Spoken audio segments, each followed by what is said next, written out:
안녕하세요. 오늘은 뉴욕 연방준비은행이 발표한 9월 소비자 기대 인플레이션과 노동인식 변화를 중심으로 미국 경제와 연준 정책에 대해서 한번 얘기해 보겠습니다. 이번 조사에서는 1년 인플레이션 기대치가 전월 3.2%에서 3.4%로 상승했습니다. 미국 소비자들의 기대 인플레이션이 단기 예측 기간에서 5개월 만에 최고치로 높아졌고요. 최근 단기 추세가 점진적으로 상승하고 있는 이런 흐름을 보이고 있고요. 지금 4달 연속 오르면서 지난 4월 이후에 최고치를 기록했습니다. 지난 4월은 다들 아시다시피 트럼프가 상호 관세를 부과했고요. 지금 이렇게 인플레이션 예상치가 계속 오르는 건 좋지 않은 신호인데 왜 이렇게 올랐는지 세부적인 지표들도 한번 살펴보겠습니다. Let's go!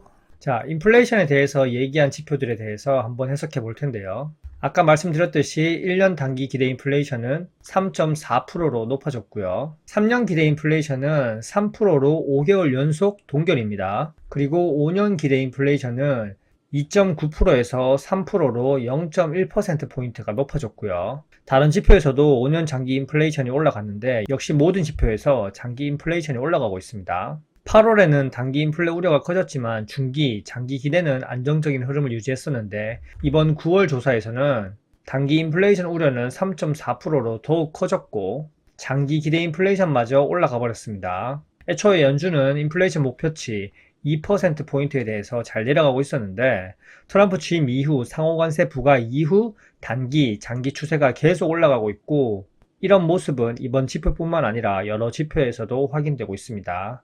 즉 단기와 장기 모두 물가 상승 우려가 커졌다고 볼 수 있고요. 그리고 설문조사에서 한번 살펴보시면 상위 25%와 하위 25%의 응답자의 인플레 기대 차이를 통해서 의견 불일치 정도를 측정하는데 1년과 5년 구간에서는 줄었고 3년 구간에서는 변화가 없었습니다. 이 말이 무슨 말이냐면 상위 25%와 하위 25%의 단기 그리고 장기 전망에 대한 의견이 조금 더 일치하고 있다는 뜻이고요.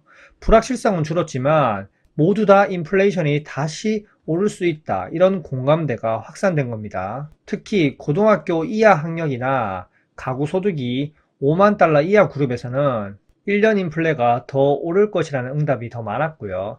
이 말은 뭐냐면 저소득층일수록 생활 물가 압박을 더 강하게 체감하고 있다는 의미입니다. 지금 미국의 소비가 고소득층이 이끌어가고 있기 때문에 큰 쇼크가 오지 않을 뿐 저소득층은 이미 힘든 생활을 이어가고 있습니다. 그리고 여기 보시면 물가 상승에 대한 기대치가 상당히 커졌는데요. 좋지 않다는 신호죠. 식료품이 5.8%로 0.3%포인트가 상승했고요. 가스도 4.2%로 상승했고 의료비는 0.5%포인트 상승해서 9.3%, 그리고 임대료는 1%포인트 상승해서 7%가 됐습니다. 대학 등록금은 소폭 감소했는데 대학 등록금 빼고는 모든 생활 필수품이 다 상승할 것이라고 소비자들이 예상하고 있는 거고요.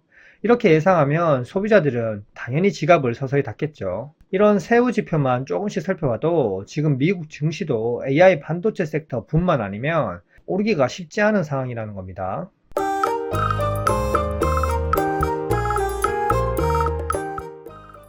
그러면 이제 노동시장에 대해서 한번 살펴보겠습니다.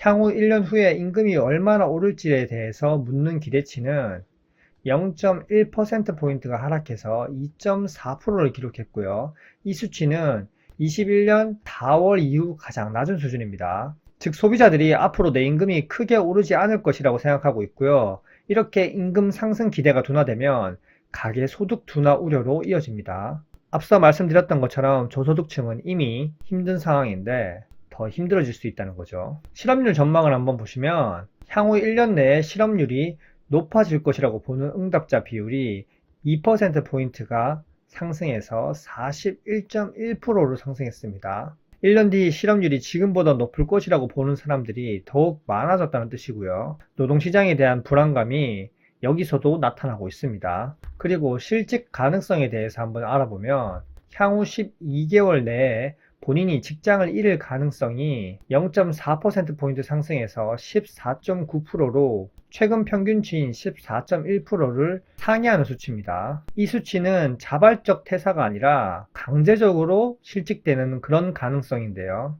즉 내가 실직할 수도 있다고 느끼는 사람이 상당히 늘어났고 기업들이 신규 채용을 꺼리고 있고 인건비 지출도 줄이고 있습니다.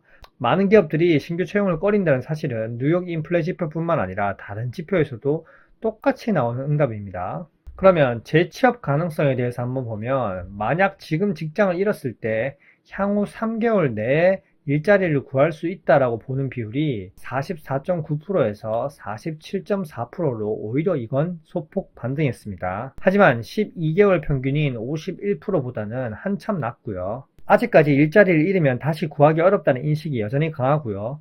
노동시장이 전체적으로 정말 좋지 않아졌다. 심리도 무너졌다. 이렇게 보시면 됩니다. 노동시장은 무너지고 가계는 높은 물가로 인해서 악화 중이고요. 이번 결과치가 상당히 좋지 않은데 이런 결과치가 나와도 증시는 오로지 AI 반도체 섹터만 얘기하면서 오릅니다. 자, 연준의 인플레이션 목표치는 2%입니다.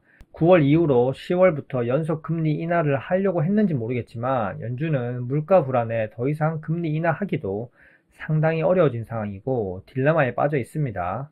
현재 1년 기대가 3.4%인 상황에서 금리 인하에 부담이 될 수밖에 없습니다.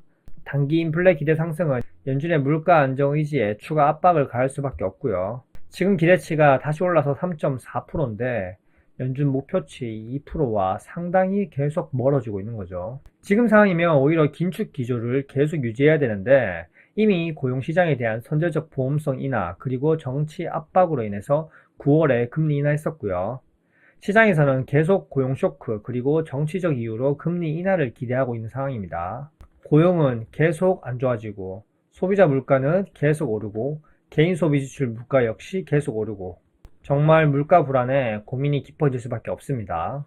최근 발표된 미시간대 소비자 심리 지수를 보면 소비자들이 전반적인 심리는 다소 회복세를 보이다가 계속 꺾이고 있습니다. 이런 상황에서 인플레 기대는 계속적으로 3.4%로 높아지고 있는 상황이고 물가 우려는 사라지지 않습니다. 또한 앞으로 경제가 나아질 것 같지도 않고 실업률도 증가할 것 같고 물가는 상승할 것 같고 총체적 난국인 상황입니다. 이런 구조에서는 소비가 개선되더라도 기업들이 가격 인상을 할 텐데 이런 상황에서 소비자 심리가 계속 하락하고 있는 건 좋지 않은 신호고요. 만약에 가격 정가가 소비자들에게 본격화된다면 추세적 하락이 더 깊어질 수 있습니다. 오늘은 미국 소비자 기대 인플레이션과 노동시장, 소비자 심리지수에 대해서 알아봤습니다. 연준이 앞으로 어떤 정책을 취할지, 정치권의 압박이 계속될지 한번 지켜봐야 될 것 같고요. 현재까지 내용이 괜찮으셨다면 구독과 좋아요 부탁드릴게요. 안녕.